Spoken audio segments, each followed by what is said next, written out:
दोस्तों मैं इसके गुप्तावन साई राम कोचिंग सेंटर से आपका स्वागत और अभिनंदन करता हूं। बात करते हैं आज क्लास 7 अभ्यास 5B त्रिभुज। इसमें कहा है नीचे दी गई भुजाओं और कोरों से त्रिभुज खींचकर उनके शीर्षालंब खींचिए तथा जांच कीजिए कि प्रत्येक त्रिभुज के शीर्षालंब समांगी है। अच्छा आइए हम लोग देखते हैं पहले क्वेश्चन में क्या कहा है। 3.4 सेंटीमीटर तथा दूसरी रेखा 5.4 सेंटीमीटर तथा तीसरी रेखा 4.5 सेंटीमीटर का हमें क्या करना है, एक त्रिभुज बना लेना है। हम लोग ऐसे कर सकते हैं, एक रेखा मान लेते हैं ए बी, इसका क्या हो गया 3.4 सेंटीमीटर हम मान ले रहे हैं, लेकिन आप क्या करेंगे इंची पटरी और प्रकार की सहायता से नाप करके लिखेंगे, ठीक है। दूसरा क्या हो जाएगा, अब मान लेते हैं हमारा क्या, ये भुजा क्या है हमारी सी है, क्या है सी है। तो अब इसको अब क्या कर सकते हैं, ऐसे कर लेते हैं, सी भुजा को हम कुछ इस प्रकार से कर लेते हैं। ये हो जाएगा हमारा 4.5 सेंटीमीटर, क्या हो जाएगा सेंटीमीटर, ठीक है। अब हम क्या कर ले, और एक हमारा है 5.4 सेंटीमीटर, इसको हम क्या कर लेते हैं, ऐसे कर लेते हैं, ठीक है।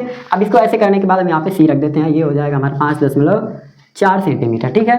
तो अभी हम इसको क्या कर सकते हैं, इसे अब ये पूछा गया है क्या ये त्रिभुज शीर्षालंब खींचे जा सकते हैं। देखिए हम इसके अर्धक पे यहाँ से यहाँ क्या कर सकते हैं, चाप लगा सकते हैं। यहाँ से यहाँ जब अर्धक पर ऐसे चाप लगाएंगे तो ये यहाँ काटेगा, और इसके अर्धक पे यहाँ से चाप लगाएंगे तो ये यहाँ काटेगा, और इसके अर्धक से चाप लगाएंगे तो ये यहाँ काटेगा। अगर हम देखें तो हम ये कह सकते हैं, अगर इस रेखा को क्या करें यहाँ पे मिला दें, और इस रेखा को यहाँ पे मिला दें, और इस रेखा को यहाँ पे मिला दें, जरा थोड़ा सा फिगर रेखा जो हमारी टेढ़ी चल रही है, बट अगर हम चाप पे सी को केंद्र मानकर आधा भाग में इसको बी को केंद्र मान के यहाँ पे चाप चला ले, फिर इसको यहाँ करा लें, ए से यहाँ चला ले, फिर बी को केंद्र मार के यहाँ, तो एक प्रकार से आप देख सकते हैं कि ये रेखाएं हमारी जो हैं इस प्रकार से मिल रही हैं। अब इसको हम क्या कर सकते हैं, सी से लेते हैं ये, अब इसको क्या करें ऐसे, और यहाँ पे ये रेखाएं मिल जाएंगी। इसी प्रकार से जब हम इसको यहाँ से देखेंगे तो ये रेखाएं हमारी क्या हो जाएंगी, यहाँ पे मिल जाएंगी। अब देखिए ये रेखाएं जो हैं हमारी एक ही बिंदु पर क्या हो रही हैं, जांच कीजिए क्या ये शीर्षालंब एक ही बिंदु से मिल रहे हैं। तो हाँ, ये हमारे इसके अंदर एक ही बिंदु से टकरा कर होती हुई जा रही हैं, और ये सभी भुजाएं क्या हैं, एक दूसरे को समान भागों में बांट रही हैं, इसलिए ये क्या होंगी, समांगी होंगी, क्या होंगी, समांगी, ठीक है, समांगी त्रिभुज शीर्षालंब होगा। उसी प्रकार से अब हम बात करते हैं दूसरे में कहा है कि दो भुजा 6 सेंटीमीटर और 5.5 सेंटीमीटर तथा इनके बीच का कोण 120 अंश हो। तो इसके लिए हमें कुछ नहीं करना, हम इसे मिटा देते हैं। आइए देखते हैं आपको क्या करना है। दो भुजा 6 सेंटीमीटर, तो हम मान लेते हैं एक भुजा हमारा ए बी ये 6 सेंटीमीटर है, हम माने हैं, लेकिन आप पटरी और प्रकार की सहायता से बार बार कर रहे हैं, क्या करेंगे नाप करके करेंगे, ठीक है। दूसरी भुजा हमारी जो है वो क्या है 4.5 सेंटीमीटर, तो फिर क्या करते हैं, इसे ऐसे कर लेते हैं 4.5 सेंटीमीटर, ठीक है। इसको ऐसे करने के बाद अच्छा बताइए क्या कहा है, 120 अंश का कोण। आप इधर भी कर सकते थे, इधर भी कर सकते थे। हमको पता है कि अगर हम बी से यहाँ पे चाप चलाएं, फिर इसको केंद्र मानकर चलाएं, तो यहाँ हमारा क्या मिल जाएगा 90 डिग्री का कोण, यहाँ पे 90 डिग्री का मिलेगा। अच्छा बताइए जब यहाँ पे 90 डिग्री है तो यहाँ पे क्या होगा, 100 होगा, 110 होगा, 120 होगा, लगभग इसी के फेर में आपका क्या हो जाएगा 120। अब आप इसे क्या लिख सकते हैं ऐसे, और इस रेखा को इस प्रकार से इसमें क्या करेंगे मिला देंगे। अब ये रेखा हो गई आपकी सी, और इसे आप कह सकते हैं 120 अंश का कोण। अब इसे क्या करना है, इसके शीर्षालंब को आपको बराबर बराबर भागों में बांटना है। तो इसके लिए क्या करिए, ए को केंद्र मारिए, इसके अर्धक पे चाप चलाइए, सी को केंद्र मारिए, फिर इसके अर्धक पे चाप चलाइए, कुछ इस प्रकार से, फिर ए को केंद्र मानिए, इसके अर्धक पे चाप चलाइए, बी को केंद्र मानिए, इसके अर्धक पे चाप चलाइए, सी को केंद्र मानिए, यहाँ से यहाँ तक इसके अर्धक पे चाप चलाइए, फिर बी को केंद्र मानकर ऐसे चला लीजिए। अच्छा अब आप समझ गए क्या किया जा रहा है, कुछ नहीं, सभी के अर्धकों पर क्या किया जा रहा है, चाप चलाया जा रहा है। तो जरा देखिए ध्यान से, ये चाप आपका चला हुआ है, आपको क्या करना है, रेखाओं को मिला देना है, ठीक। ये इस प्रकार से आप मिला देंगे, इसको इस प्रकार से मिला देंगे, बचा क्या, ये इसको इस प्रकार से मिला देंगे, लगभग कुछ यहाँ पर आएगा आपका ना, इस प्रकार से मिला देंगे, ये आपका क्या हो जाएगा शीर्षालंब। अब ये देखिए ये दो बराबर भागों में बांट रहा है, ये दो बराबर भागों में बट रहा है, इसलिए क्या होगा समांगी, क्या होगा समांगी त्रिभुज होगा, क्या होगा समांगी त्रिभुज।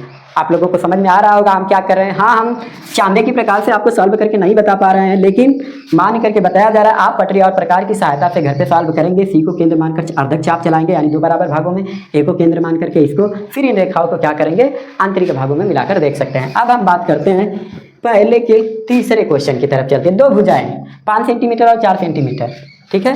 दो भुजाएं क्या है 5 सेंटीमीटर और 4 सेंटीमीटर। इसके बीच का कोण 90 अंश है। क्या है? बीच का कोण जो है वो हमारा 90 अंश है। तो हम क्या करें, पहले रेखा खींचते हैं। मान लेते हैं एक रेखा ए और बी, ये क्या है हमारी 5 सेंटीमीटर, ये 5 सेंटीमीटर है। तो अब क्या करें, 4 सेंटीमीटर की रेखा खींच लेते हैं कि ये कुछ इस प्रकार से, इसको मान लेते हैं 4 सेंटीमीटर। 4 सेंटीमीटर। अब क्या, ये हमारा 90 डिग्री का कोण है। आपको पता है कि ये 90 डिग्री का कोण है। अब आपको क्या करना है, सिर्फ इसको ऐसे मिला देना, ये रेखा हमारी सी हो जाएगी। अब आपको क्या करना है, इनको बताना है। क्या करना है आपको, इसे बताना है कि ये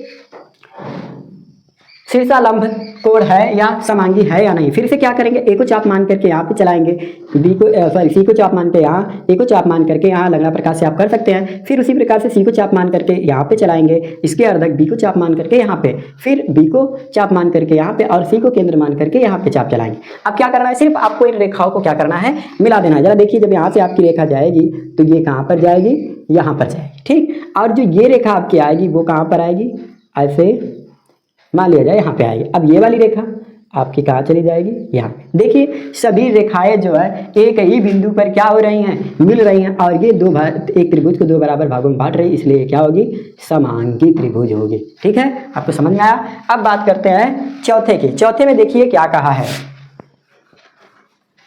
चौथे क्वेश्चन में कहा है 2 कोण 65 अंश तथा 80 अंश के हैं तथा बीच की भुजा जो है 5 सेंटीमीटर। तो बीच की भुजा यानी इस भुजा की बात कर रहा है, कितना भैया, 5 सेंटीमीटर। ये हो गया, इसको हम ए मान लेते हैं, इसको बी मान लेते हैं। अच्छा बताइए, पहला क्या है हमारा 65 अंश। अच्छा बताइए 90 अंश यहाँ होगा, 60 अंश यहाँ होगा, मान लेते हैं 65 अंश यही होगा, यही होगा।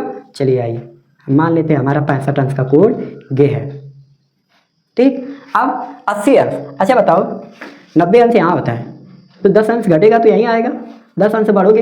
ये अब ये नहीं कह सकते कि सर इधर अगर 90 है तो इधर 100 होगा, भैया उधर 100 भी हो सकता है और 80 भी तो होता है। चांदे की सहायता से आप देख सकते हैं। तो फिर आप इसे क्या करेंगे, इसको थोड़ा सा और ऐसे करने के बाद थोड़ा सा क्रॉस, सीधा नहीं करना है, सीधा करेंगे तो 90 अंश हो जाएगा। अब ये हमारा हो जाएगा 65 अंश और ये हो जाएगा हमारा 80 अंश, ठीक है। 65 अंश और 80 अंश। अब क्या कहा है, इसको नाम दे देते हैं सी। अब ये शीर्षालंब है या नहीं है, तो हम इसके लिए क्या करेंगे, ए को केंद्र मानकर यहाँ पे चाप चलाते हैं, सी को केंद्र मानकर के यहाँ पे चाप चलाते हैं, सी को केंद्र मानकर यहाँ चाप चलाएंगे, देखिए इसके आधा, बी को केंद्र मानकर यहाँ पे, उसी प्रकार से ए को केंद्र मान करके यहाँ, बी को केंद्र मान करके यहाँ, ठीक है। ऐसे चाप चलाने के बाद आप क्या करेंगे, रेखाओं को मिला देंगे, ठीक है। अब इसको क्या करते हैं हम, इसको ऐसे, अब इसको ऐसे। अब ये देखिए लगभग सभी जो है एक दूसरे के बराबर दिखाई दे रहा है, इसलिए ये क्या हो जाएगा हमारा समांगी त्रिभुज, ठीक है। अब इस प्रकार से आपका पहले का चारों क्वेश्चन समाप्त होता है। अब हम बात करते हैं क्वेश्चन नंबर 2। देखिए तीसरे में कहा है एक समद्विबाहु त्रिभुज कोण ए बी सी खींचिए जिसमें ए बी बराबर ए सी शीर्ष ए से लंब ए एल खींचिए, माप कर बताइए कि निम्नलिखित कथन सत्य है या असत्य। अच्छा देखिए बी एल बराबर सी एल, ये हमारा बी एल है और ये सी एल, क्या ये दोनों रेखाएं बराबर नहीं है, बराबर है। क्यों बराबर है, क्योंकि ये दोनों रेखाएं जो है अर्धक पे काटी गई हैं। जब ये दोनों रेखाएं अर्धक पर हैं यानी बीच में लंब है, दोनों को बराबर बराबर भागों में बांटा है, तो ये हमारा क्या हो जाएगा, सत्य, क्योंकि ये दोनों क्या है, बराबर हैं। फिर कोण बी यानी इस कोण की बात कर रहा है, कोण बी बराबर कोण सी, तो क्या है, विपरीत कोण यानी क्या होंगे, बराबर होंगे। ये 90 अंश ये 90 अंश, तो ये कोण जितना अंश होगा उतना ही अंश ये भी होगा, तो ये भी हमारा क्या हो जाएगा, सत्य। उसी प्रकार से अब हम बात करते हैं तीसरे में बी ए एल, त्रिभुज बी ए एल। अब त्रिभुज बी ए एल बराबर त्रिभुज सी ए एल क्या हो जाएगा, बराबर हो जाएगा, तो ये भी कथन हमारा क्या होगा, सत्य होगा। उसी प्रकार से शीर्ष लंब ए एल ने समद्विबाहु ए बी सी को 2 सर्वांग सम त्रिभुजों में बांट दिया। जरा देखिए ए बी सी को जो ये यल है 2 बराबर बराबर त्रिभुजों में क्या किया है, बांट दिया है, तो इसका मतलब ये भी हमारा क्या होगा, सत्य, ठीक है। अब बात करते हैं question number 3। A B C में सी समकोण है, जरा देखिए ध्यान से, सी समकोण है। इस त्रिभुज का बिना शीर्ष लंब खींचे लंब केंद्र बताइए। बिना शीर्ष लंब खींचे इसका केंद्र बताना है, तो आपका केंद्र क्या हो जाएगा, सी, क्योंकि अब यहाँ से कोई भी वृत्त खींचेंगे या कुछ भी करेंगे तो उसका मेन बिंदु जो होगा हमारा सी, तो इस प्रकार से आंसर हमारा क्या हो जाएगा, तीसरा सी। अगर आप लोगों को वीडियो समझ में आया है, अच्छा लगा है, तो वीडियो को लाइक करें, शेयर करें और हो सके तो चैनल को जरूर सब्सक्राइब करें।